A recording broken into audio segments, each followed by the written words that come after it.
So a very warm welcome to Monday night meditation at Effra Space. Great to see so many people. It's wonderful. Gosh, there was times where we were doing these live streams just me and a camera. So this is just like this is great. This is really great. So so very warm welcome. Super warm welcome if it's your first time here with us on the Monday night class. And what we're doing until we know we're definitely opening up and we can just open the classes up fully. Because as you know, we've been having this booking system and we've been running this hybrid class. So we've got this live stream going on. So hello to everybody at home as well. So the hybrid class, so the cameras will be on until the halfway mark, until half time. Then we'll say goodbye to the live stream, have a tea break, and then there'll be just in person second half. So what we've been doing for this series called Starting Afresh, we've been starting afresh for quite a while now in this series. So what we're doing is we're teaching the two meditation practices that we teach here at Brixton and the True Buddhist movement overall, which is the mindfulness of breathing and the Metta. So you might well come across one or both of those practices. Tonight we'll be looking at the Metta, the development of loving kindness. So it's a couple of weeks on that, and then a couple of weeks on the mindfulness of breathing. So this is the second of the two on the Metta. So as always, guys at home, if you would like to say who you are, where you are, say hello, that'd be great, and we can hear from you a bit later on. I'm really delighted to have Alex here. So we're going to be co-leading the class together, and Alex is just going to lead us now in a short meditation just to help us get settled in. Thank you, Machinara. Yes, hi everyone. My name is Alex, as Machinara mentioned. I'm a mitra with this Buddhist community, which means a friend. And so I would lead a small 3 minutes breathing space and 3 kind of stages for this practice, but you don't have to know any of the stages. I'll lead us from the beginning to the end. So just to find a comfortable position, and the aim of this practice is just to prepare us for the class and for the longer practice and for the talk.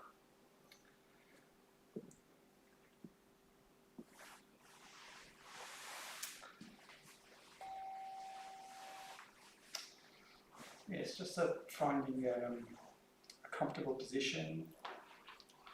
So what is the sense of being awake, if possible? And if you feel comfortable, close your eyes. 3 minutes of breathing space.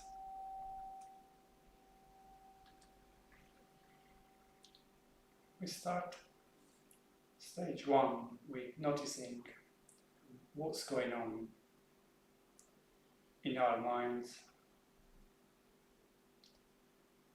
and body. What thoughts are there? What feelings?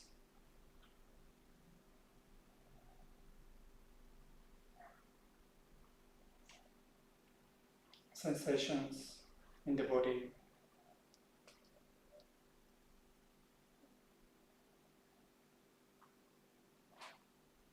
Just being aware what's going on inside.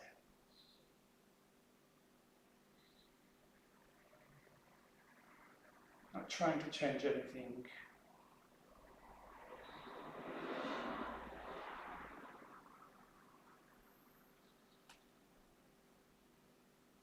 Just observing what's going on in our mind and in our body.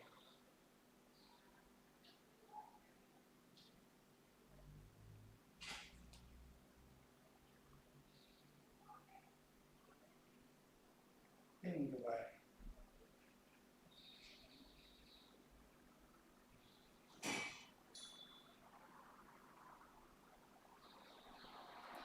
bring our awareness to the breath now, and just focusing on the incoming breath to its full duration and outgoing breath to its full duration.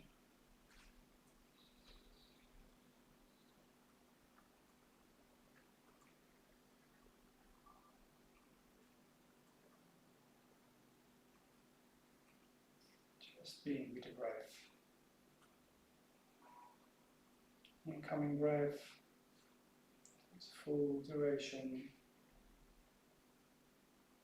and outgoing breath to its full duration.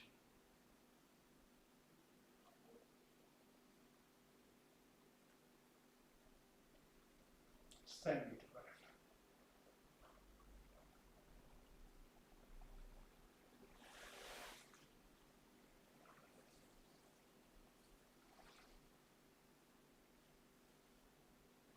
See if you can notice the breath in your chest or your abdomen.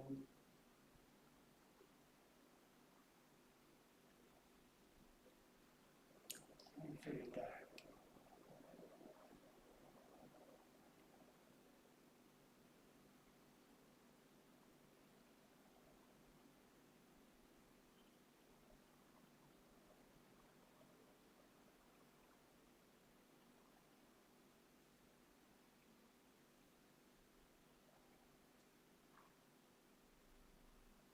Staying with the breath.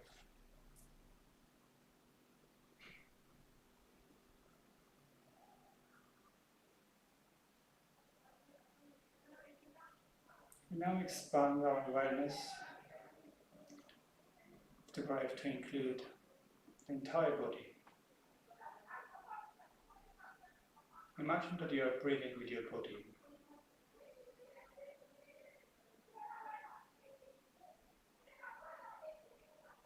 Your whole body expands with the breath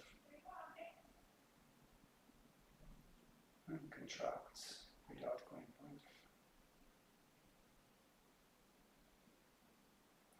Expands with the incoming breath and contracts with the outgoing breath.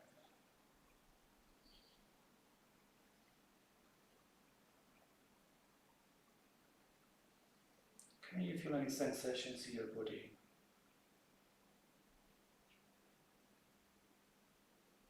Sensations on your skin and right inside the body.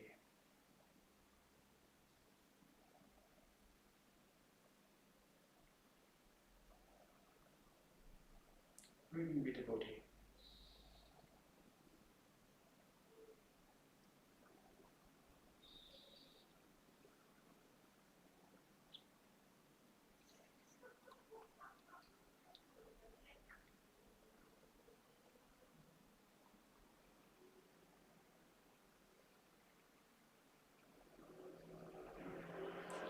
Bring our awareness back to the room.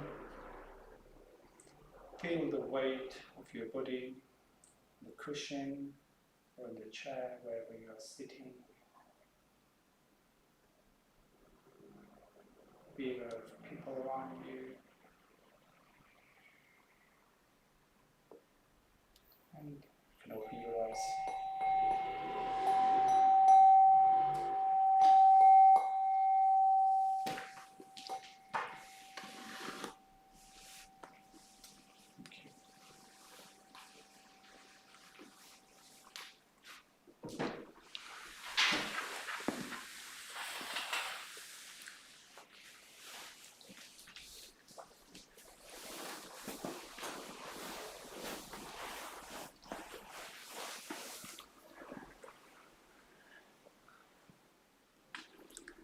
Okay, good. Thanks, Alex. So yeah, as I said, we're going to look at this this very fundamental, profound, very rich meditation practice called the Metta. But in a way, it needs a little bit of unpacking. It needs a little bit of explanation as to what it's about and what you're actually trying to do once you close your eyes. We're just going to have a talk. Me and Alex has discussed a little bit about. He's got some questions for me, and we're going to talk a little bit about what this practice is about. Yeah, thank you. So perhaps because we have a few new people, do you mind saying a few words what actually Metta is? Just maybe a few words. Yeah, if you haven't come across this word Metta, so it's a Pali word, so you may well not have come across it. So Metta means it's this kind of emotional state of connection with yourself or other people. So it's like a kind of connected, empathic, warmed up state, which is kind of typified by kind of well-wishing. You kind of wish him well. It's maybe not as cognitive as that. Kind of, it's not a birthday card, but it's your kind of there's a sense of well-wishing kind of underpinning it. And I would say that it's typified by it's not kind of utilitarian in a way. So often the way we're thinking about people is kind of, well, what's in it for us kind of thing. Let's just, that's just the bottom line. Often we're wondering what's in it for us. Maybe again, it's not so stark as that, but that's often kind of there a little bit in the background. So Metta has this quality of not having utility. You've got this less conditional. I suppose, maybe that's all I'll say for now. Yeah. Thank you. I think that's kind of like, that summarizes what Metta is. So I think my kind of then first question is how do we, because it's very kind of like very kind of rich word in a way, kind of an experience, Metta. It's very beautiful and kind of like the way I kind of experience it sometimes. It's just that kind of really kind of well wishing to a friend, for example, or someone that there is, as you mentioned, there is nothing for you in a way. You just want that person to be well. It could be a family member or a friend or a child or whoever. So how do we know that we are experiencing this Metta?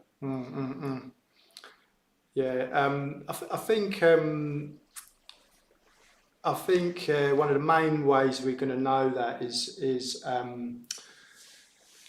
a kind of feeling of expansiveness in the body. So you started doing a bit of meditation there with the working in the body. So as you start to get more familiar with meditation, you start to realise that the body is kind of all the time letting you know what kind of state you're in, what kind of state your mind is in. So. I would say being in Metta is a kind of just you can recognise it as a kind of feeling of kind of being more open, more expansive in a bodily way.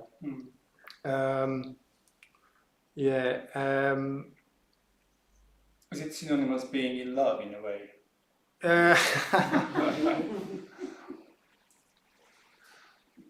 Well, sometimes it's the problem with the word love is it's got this romantic overtones, isn't it? Where it's a kind of infatuated quality to it. With Metta, I think it's more, and often, if we're honest, when we're in love, we're just kind of like really wanting to. We're just intoxicated with that kind of specialness. That in the first throes of love, at least, anyway, romantic love. That is so. Metta has is not so it hasn't got that kind of grasping quality in a way. You could say there is definitely like it's a loving state, but without that kind of clingy quality. Without neurotic kind of like a this is my kind of like a lover kind of just kind of like that loving and wishing that person well. Kind of, I remember one of our kind of teachers mentioned that when you are in love with someone and you wish that person be happy with another person, even without you. I think that's kind of, there's an element of metta in that kind of that's a bit of a stretch, isn't it? It's a bit of a stretch. Let's be honest. I think people have often said, I just feel metta for my partner, and then use that analogy. What would happen if they come home and told you they found someone else? You'd be, I'm really happy for you, that. So yeah, I think when people aren't quite doing what you want them to do, you notice the conditional aspect of the love, don't you? But I think the way we're talking, I think there's a little bit of a danger in that it could be start to feel like it's a bit beyond us, like it's some kind of unknown territory, this kind of emotional state. But actually, I would say it's not. So I would say it's exactly what you feel when someone just makes you a cup of tea at work, and they just kind of go, they just see you're looking a bit flat, and then they just ask you how you're doing. It's just that little kind of opening, so it's very everyday in that way. It's not beyond us. It's happening all the time. But with these type of practices, we're just bringing more attention to it. Or when sometimes you're having that kind of like a warm conversation with a stranger in the street, and then you feel that kind of openness and that kind of warmth and kind of like that human kind of like interaction. Yeah. So if that's the kind of if metta is so beautiful and is accessible, and it's kind of, we are all kind of able to practice and experience it. So the question is, why are we not dwelling in this state all the time? Why we are kind of like in a kind of more kind of what is there for me kind of state of mind, and clinging and craving and judging and comparing ourselves and so on and so forth. Yeah, it's a good question, isn't it? If it's such a good thing to be just dwelling in, why aren't we just doing that? Well, we just get in the way, don't we? We just get in the way of that with our kind of self-interest. The human condition is this side of enlightenment is kind of typified kind of self-interest. So when people aren't doing what you want them to do, it's all fine. It's all going well when people are doing what you want them to do, but when they're not doing what you want them to do, it's natural, isn't it? We feel slighted, we feel unappreciated, we get angry, we get upset. So I think it's that kind of that kind of protectiveness that kind of gets in the way, in a sense. I would say. So there is kind of like the two different states, and one is that constructed state of kind of like a being or mind. Another one is kind of more open and kind of connectedness. There's that element of connectedness with our kind of fellow human beings. So how can we kind of move towards more kind of that second kind of like more expanded state of mind? Any tips kind of around there? Any medicine? It's interesting, isn't it? Because you kind of talked about these two kind of states, like these kind of more contracted, tighter states of mind and body, or these more relaxed, expanded, connected states. And I would say it's good because it's definitely like you don't go from one to the other. There's like a spectrum. And I think your question was like, how do you kind of start to tip more in that direction? Yeah, well, I think there's a couple of things that could be said. So one of the things is on a more kind of cognitive level, like on a more kind of heady level. Like in a sense, if you look into your experience, you just want to be happy. You just want to be happy, at ease, feel kind of security in your life, feel kind of confident, not be in fearful states. So you kind of, you kind of know that's true. If you look into yourself, you kind of know, that's what I want. And you can be very sure that's what other people want as well. So when they're kind of acting in ways that you feel aren't, like in line with how you think what they should be doing, you can bring to mind this sense that they're just want to be, they're just trying to be happy. They might not be in a way that you kind of expect them or want them to be doing, but they just, so on that kind of level, one can kind of reason, and that can be very, very helpful. Because when you're thinking kind of tight, resentful thoughts, it's very, very painful. It's almost like your mind is kind of cramped and tight, and often it goes around in circles, doesn't it? You kind of argue. Even like you're kind of arguing with them in your mind. If they say that, then I'll say that, and then I call them out. And that's all kind of going on in your mind. So it's all kind of cramped and kind of tight and uncomfortable. So you can kind of recognise that and start to use this basic kind of knowledge that they're just trying to be happy in the same way. So that's one way you could do it from a more kind of heady level. The other way you can do it is on a more body level. So you start to get us into the body with the meditation. That's really important, isn't it? With the meditation, is that you get into embodied state. We're kind of up here a lot of the day, so trying to get into an embodied state, and then you can really start to notice the connection between these tight cognitive states, these states of arguing, resentment, and etc., and what's happening in the body. And you can kind of start to feel that kind of defendedness in your body. Do you know what I mean? When you're around the heart area and you're getting tight and everything feels... So you can start to get more aware of that kind of contracted state of the body as well. And then there's something kind of magic in it all, which is that if you bring your attention into that and turn into that, that can just start to you can start to let go. And then as a result of that, your thinking will change as well. So you can your thinking can affect the kind of body, and the body can affect the thinking. You can kind of tune in at either level in a way. So in a way, kind of meditation is kind of, in a way, what you are saying, meditation is could be a key to kind of developing more kind of, or kind of getting towards more that kind of expanded kind of like and open state of mind. Yeah, I would say definitely. I mean, I would say that that is definitely what we're trying to do. It's a great endeavour. It's a great endeavour to try to do that, to apply ourselves to that. We've got the Buddha here, not the actual Buddha. He was bigger than this, I'm sure, and he wasn't golden.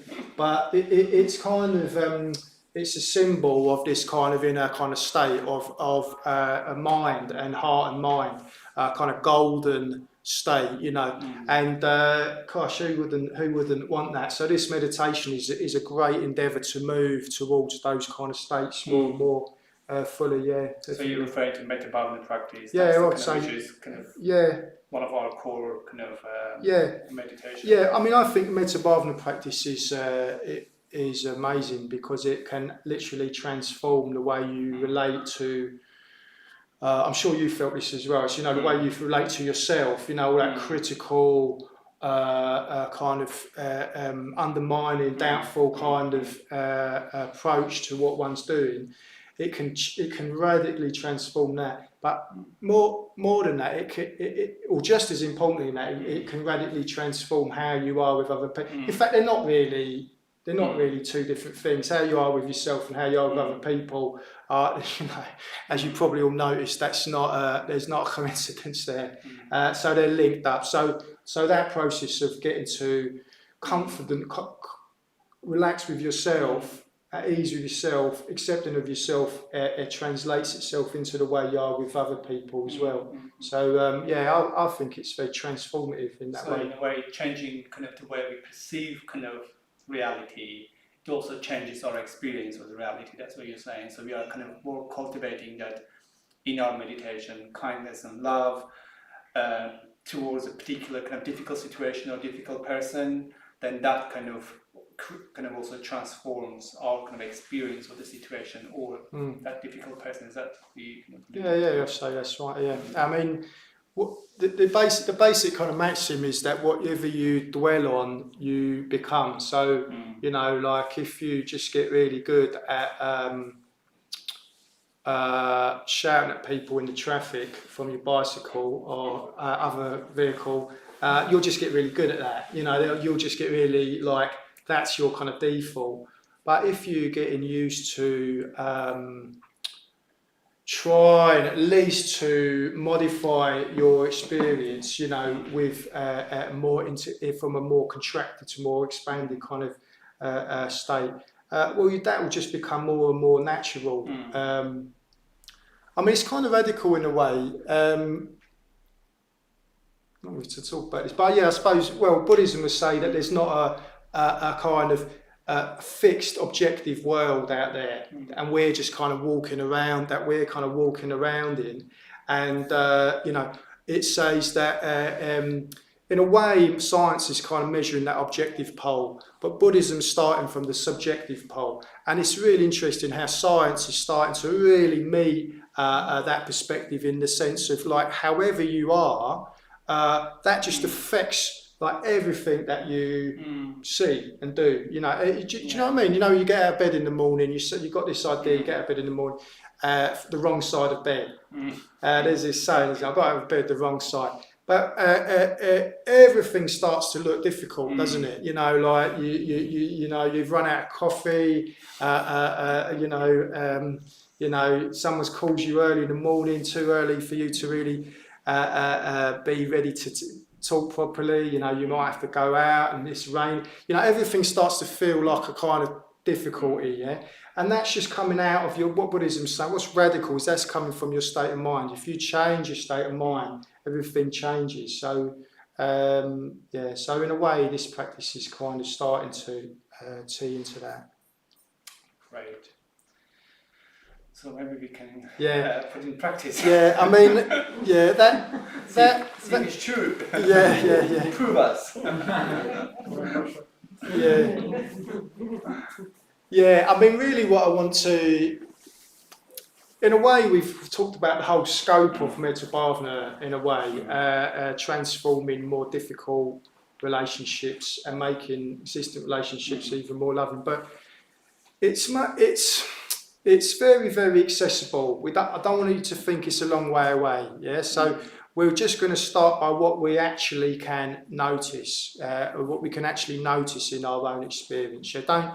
Don't try and have a big Hollywood experience with trumpets and banners and so. Just let's just notice what's in our actual experience, and we can kind of find out this for ourselves.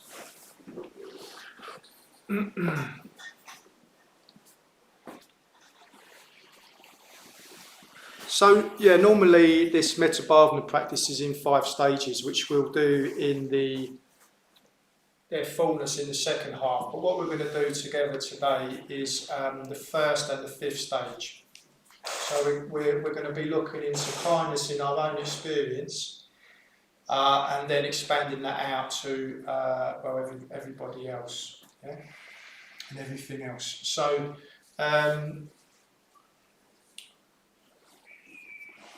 so with the posture, just try and sit up quite kind of straight, and if you can have a cushion, if you're up or however you are, probably just have a cushion, especially if you're kneeling, have a cushion to rest your hands on. I mean, I would just take an extra cushion to rest your hands on, because after a while the weight of the body you'll want to kind of collapse in. So it's good to just have your hands really supported. Yeah, and just trying to get a sense of upright.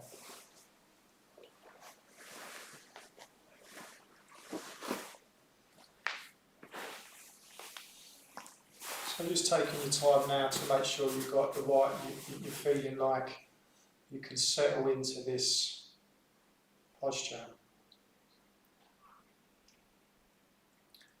So as soon as we've got our eyes closed, we just inhabit in a quite different world.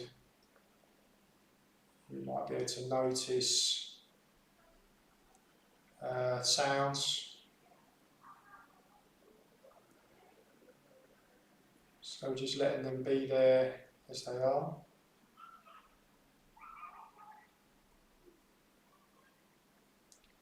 We don't have to have everything perfectly quiet to meditate. Find the sounds, just noticing the texture, the different sounds coming and going.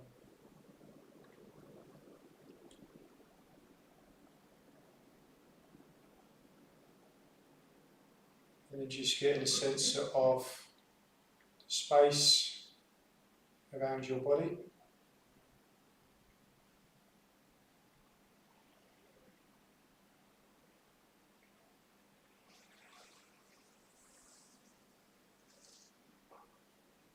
And then coming into this embodied experience, so just noticing the sensations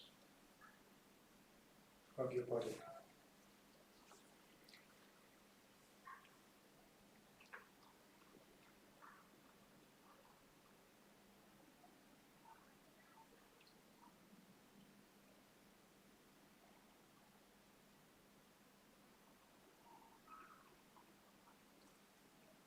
Just starting around the head centre, so the head space, just noticing the sensations. It's not so much the thoughts, thoughts can be there, that's fine. More the sensations around the head space.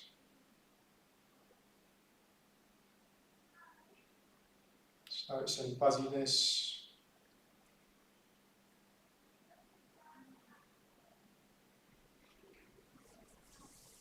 Maybe any tightness around the eyes, the face, and then more in the head centre itself. Just noticing the quality of the sensation.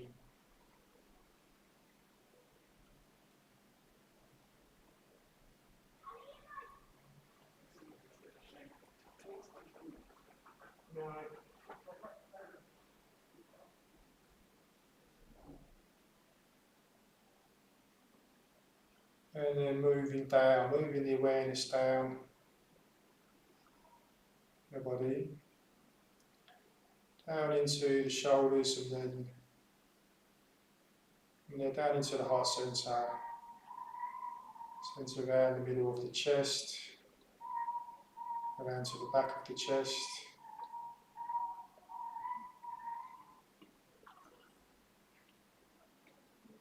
And again, we're just noticing the sensations that are present, whether they feel pleasant or unpleasant.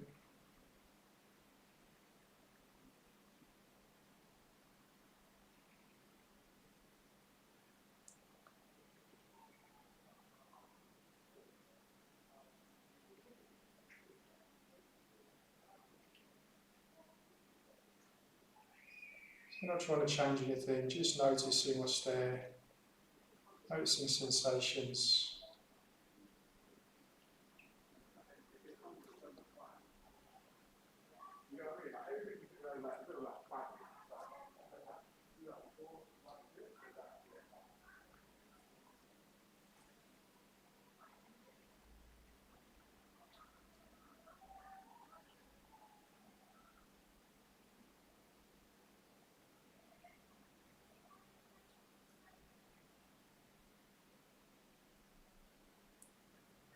And then just allowing the attention to drop down further into what's called the hara or the lower abdomen.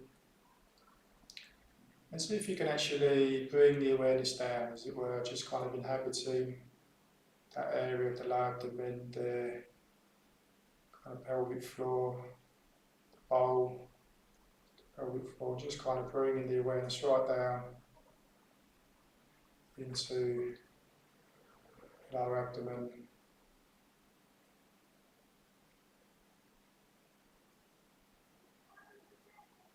And what you might notice is there's some holding on.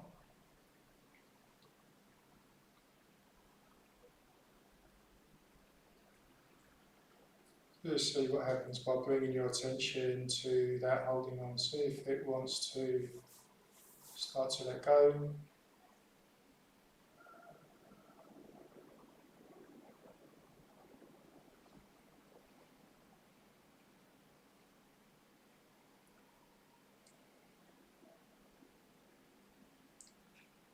And if your awareness just jumps back up to the head and start thinking, that's fine. Just come back down to the bowl, pelvic floor, lower abdomen.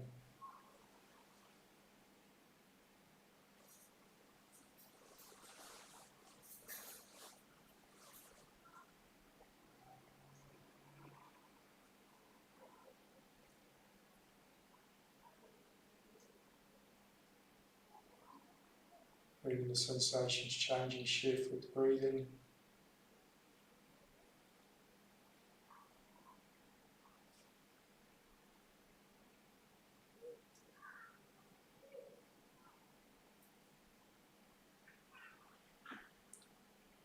Now coming into contact with the grounding sensations.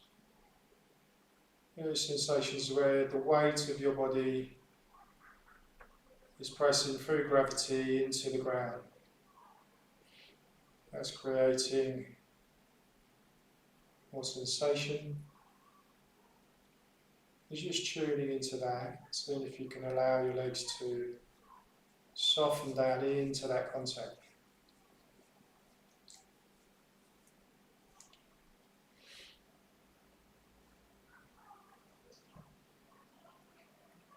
So the quality of the contact is a kind of aliveness. See if you can find that sense of aliveness in the contact with the ground.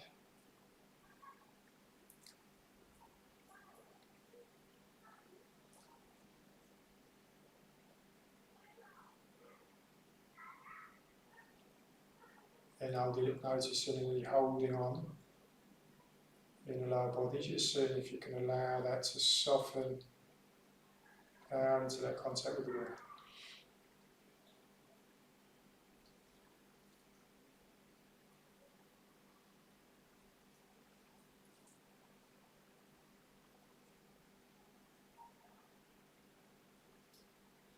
And even going further down, just noticing the energy in below that.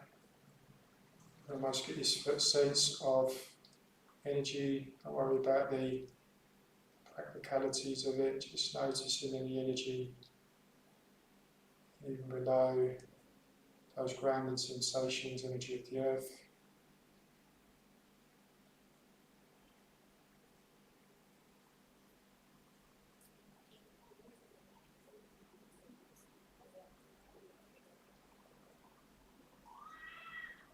Now we're just going to breathe up from the earth, right up through those centres, through the abdomen, heart, up through into the head.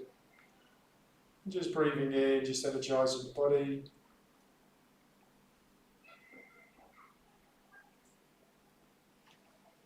And with the out breath, just letting the breath drop down, back down, through into the ground.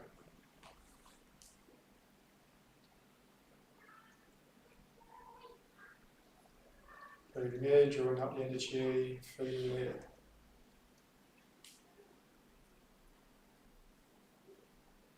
Energise the body, and then breathing out, just letting go.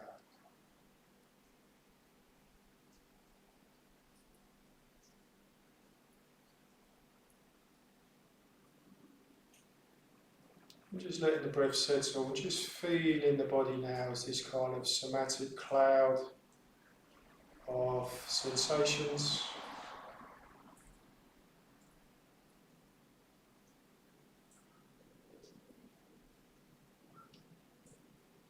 And within this cloud of sensation, you can just start to let go any kind of holding on, any sense of things that can let go.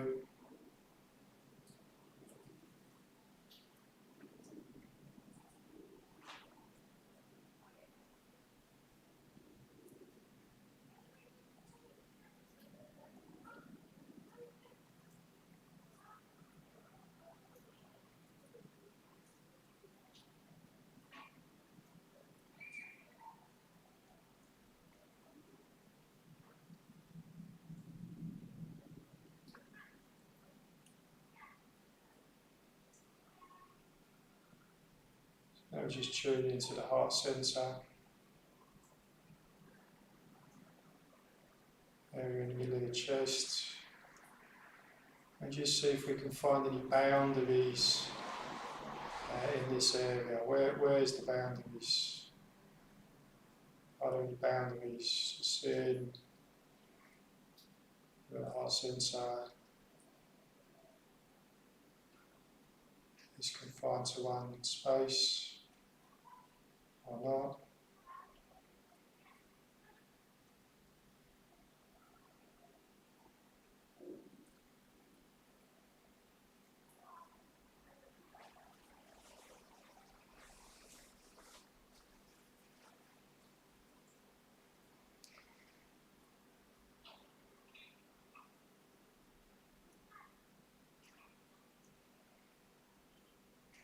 We're just going to get this sense that we've got all the love, security, connection we need. We can just lean back into that.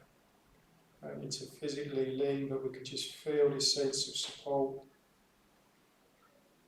around the back of the heart centre, all around the back of the body.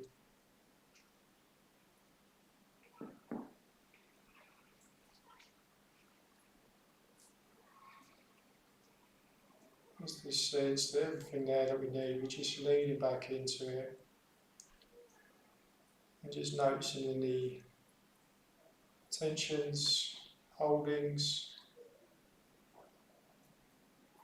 contractions around the heart centre.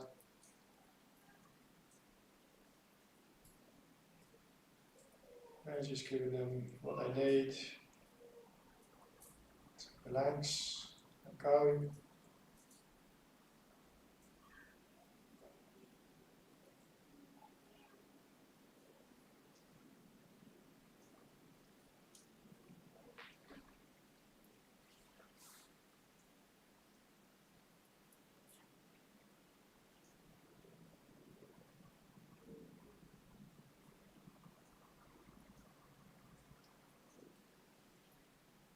Noticing what it feels like just to start to let go, any contractions, holdings. Even the intention to do that is already metta.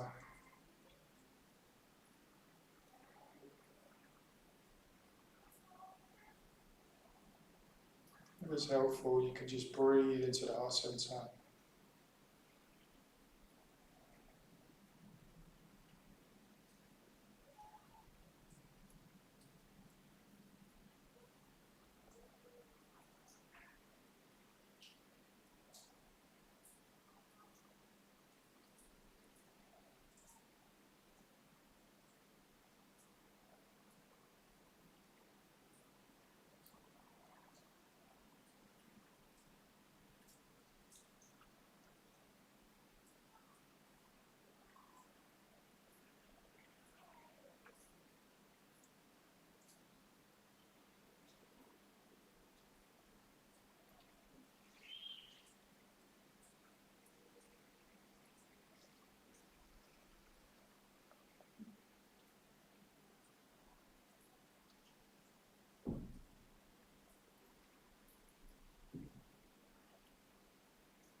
We're just going to start to slowly expand outwards to include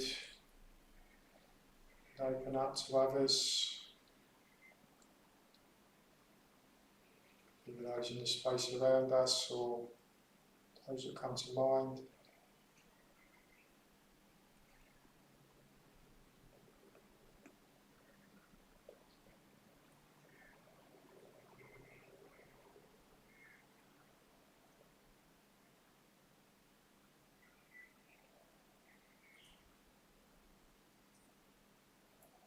And just noticing the holdings and tensions as we start to do that.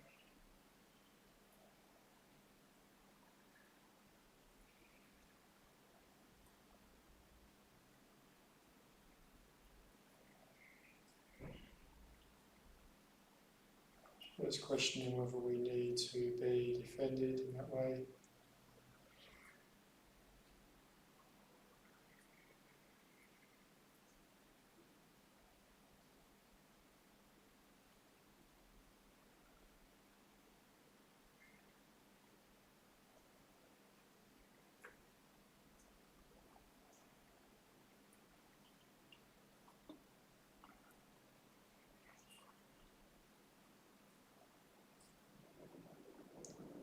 So in imagination, just allow this somatic cloud, this sensation, just to expand out and out.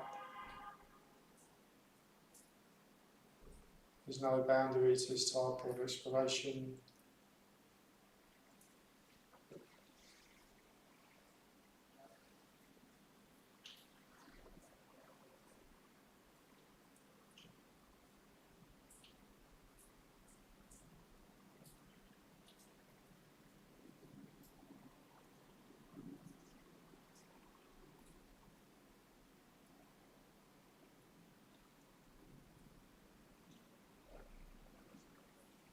Sense of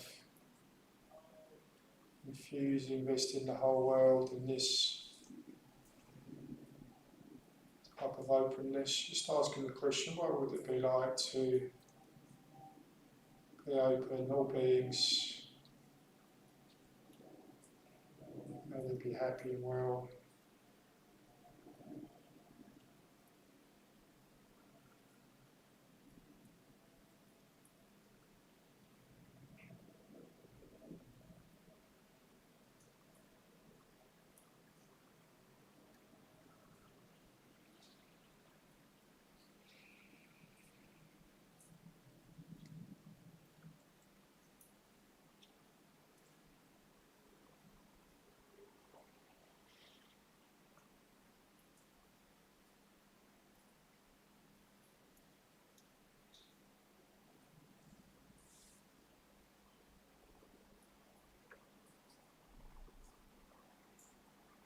So as we explore in this way, just recognising the sameness between ourselves and others.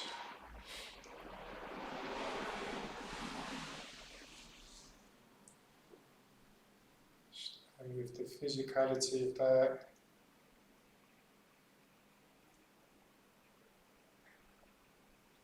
Staying with the sensate quality of the body, expanded.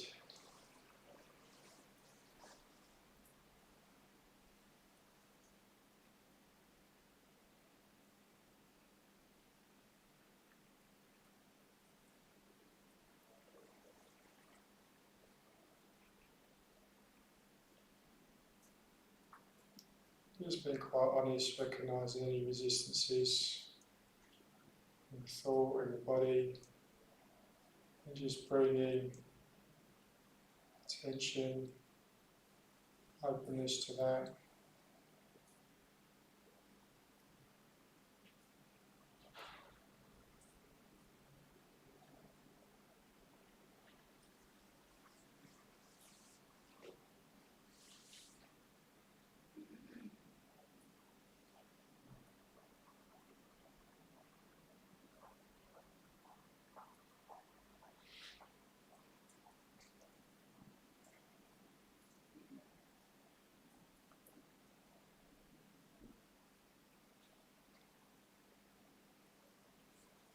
And now we're just going to bring our awareness fully embodied, just feeling the sensate quality of the body, the groundedness of the body,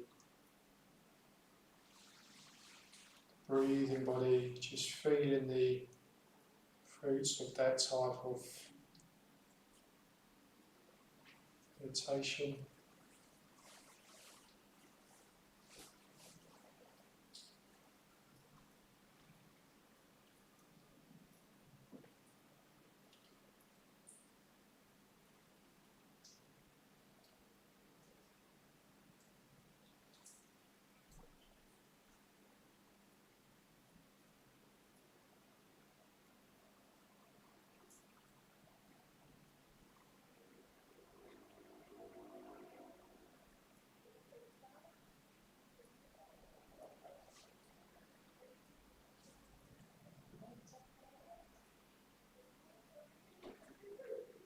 Just relaxing into any simple pleasure that you might find, just the eyelids or the sense of warmness of the body.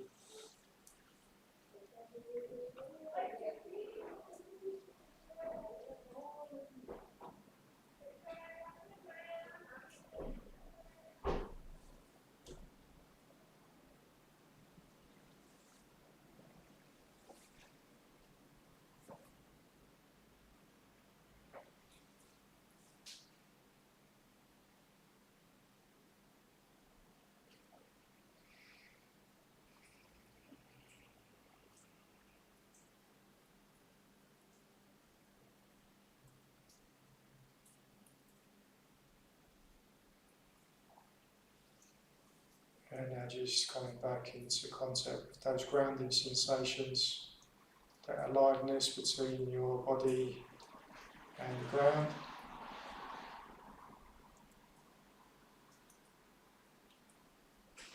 Different parts of your body in the ground.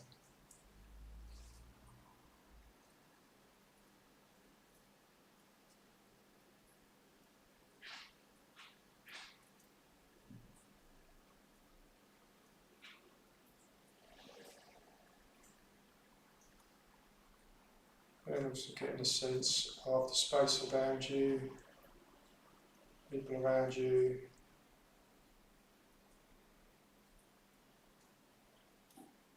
people at home meditating with us.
Yeah, so if you want to just move out the meditation posture, just stretch, do whatever you need to do.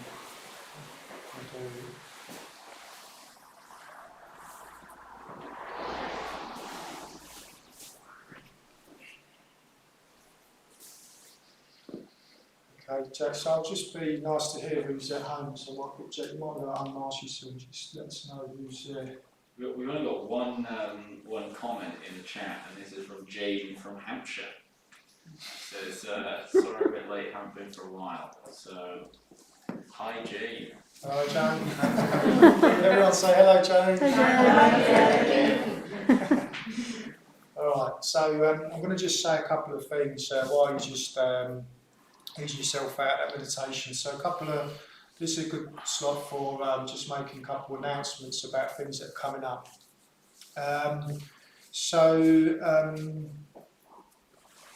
Well, maybe I'll do those. If there's not too many people in the live stream, maybe I'll do that after. Yeah. I'll do that after. That's fine. Okay. So actually, yeah. For now, I'll just we'll say goodbye to Jane and anybody else who's on the live stream, and and then we'll go into a bit of a tea break. Yeah.